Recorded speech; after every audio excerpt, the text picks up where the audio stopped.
Hey, what's up guys? Diego here. So I got this Nissan that is getting its second alternator of its life. First one was a dealer, reman, 1 year warranty only, and they don't offer anything better. So that's interesting, right? Crappy alternator. We got a TYC with limited lifetime today we're gonna install. But I want to make a video because alternator is pretty buried in there. It's not fun to take out. Manual states fan and AC needs to be discharged. Haven't seen many other videos on this. Maybe there's one with the earlier ones, but same engine, but they didn't have a electronic hydraulic pump, and obviously the bumper was different. So right now all I've done is taken out the tire and disconnected the splash shield underneath, I believe. Pulling those here off, and they're obviously taking the one from the bottom off. And then I'm almost certain I'm gonna have to take out the bumper. I'm gonna try to avoid coolant and freon disconnect if I can. I don't know if I can though. I'm gonna try to slide the whole radiator support forward if possible.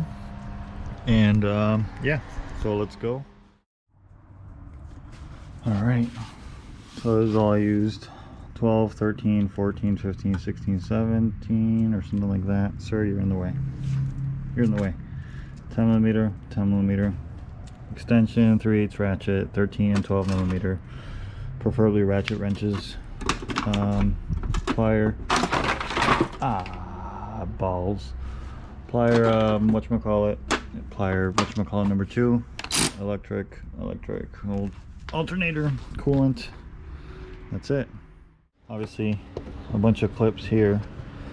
Splash shield is 10s.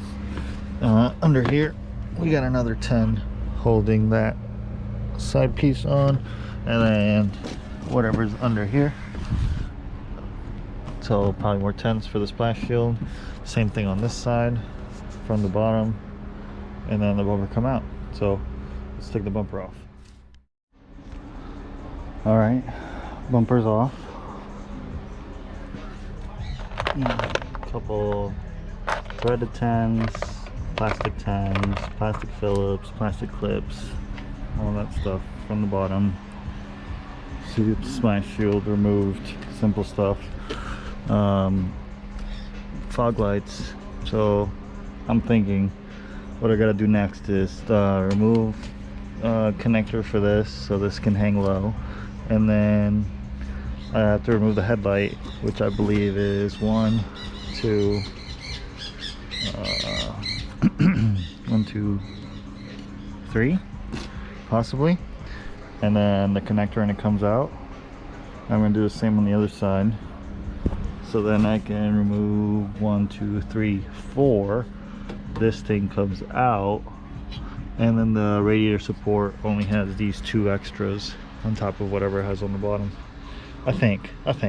So one thing at a time. Let's get these headlights off.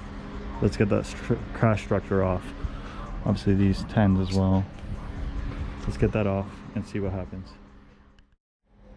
All right, so we got this removed. Where were we? We removed the headlights. Now the headlights had a 4th bolt that I didn't note, and that bolt is here. If the clamp is rusty or the bolt has been cross-threaded, it's that one books it has, it will break the tab on the headlight. So go slow on those. Now come on.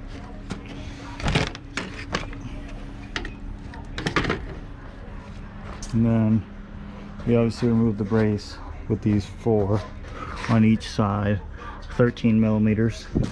We remove the connector for that. We remove the 2 10s up top, and then we remove the sensor on the side of it. So that got off. Once that came off, we were able to remove the radiator support brackets. I think it was a little overzealous to say no coolant, no AC. So I think we can do it without pulling AC. The problem is this line right here is a metal line. You can't really go far back, but we can swing this way and that way. So I'm gonna swing back a little bit to get this upper radiator hose off with clamps, drain all the coolant at the lowest point. Then I can remove this one, maybe here, and just leave it there. Then I can more than likely do the fans. So that would mean unclipping all this. I just want to note, if you don't have a clip puller, you're dead in the water. Especially if these clips are new. You're not watching this 10 years into the future. These ones are not the issue. You can get this with a screwdriver. It's everything that's attached to the bumper. So you see that one got messed up. But problem is that they don't give you a place on the back of it to punch it. So it has to be done by force, and they just won't come out. So anyways, I'm going to remove the lower radiator hose. Then I'm going to remove the top hose, including this piece adapter. And then I'm going to take off all the clips for the connectors, disconnect all the harness of the fan, and then I'll have the fan free. With that, I'll have plenty of room to work up here. And then with the cover removed, I should be able to get the belt off. We may have to come in here and move this pump. But from what I can gather, oh nice, they gave us a nice hard metal line, so it can't even be disconnected there. Let's hope we don't have to go in here too much. So we'll come back once the fan's off, or once I know how to take it off. So we got the connector out, we got the upper radiator hose off, we got all the clips out. Can't get this connector off, but we didn't really need to take it off to take the fans off. Fans are just two 10mm and they slide up. I want to show you, or you guys, that hose clamp I had to get from down here with this. It's obviously already off, so I'm going to remove it. But in case you don't know what this tool is, you should really consider buying one. For this job at least. Come on.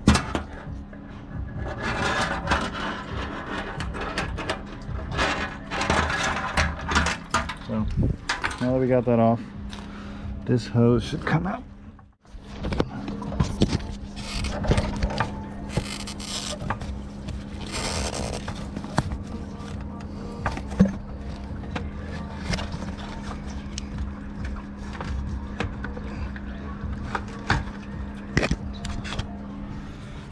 Ta-da.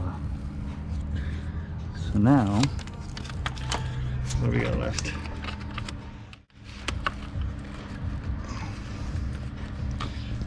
This beautiful 13mm. The serpentine belt, which, let's see how to get that off. Okay, that's simple enough. And is there a bottom bolt?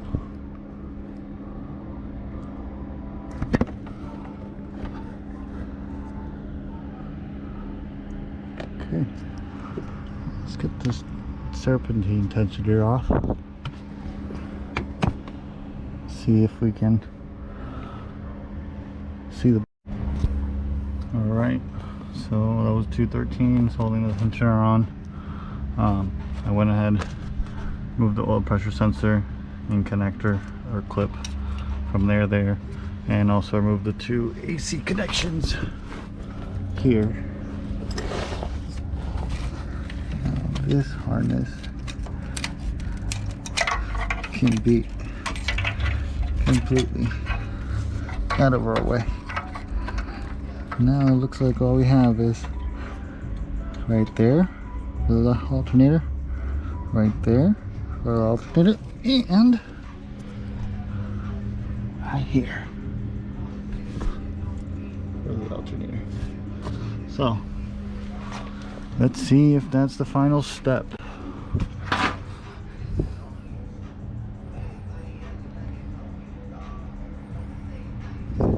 I believe so.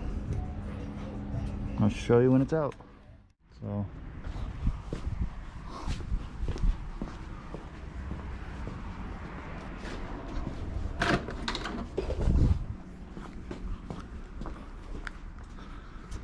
let's see if we got rid of battery light and if we did everything correctly.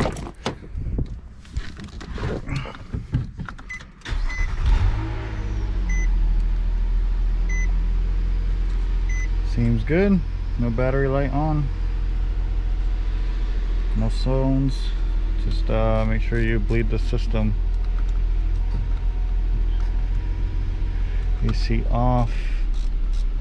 As hot as it can get. Go into your face. And once it gets hot, you know the coolant's bled. But it's a overflow system, so if you just put water in the overflow and top off the radiator, it should bleed itself. Either way, you want to be sure and make sure. There you go, we're already getting some warmth. It's not even hot. All right, thank you for watching. If you have any questions, leave them in the comments. Appreciate it. Have a good one.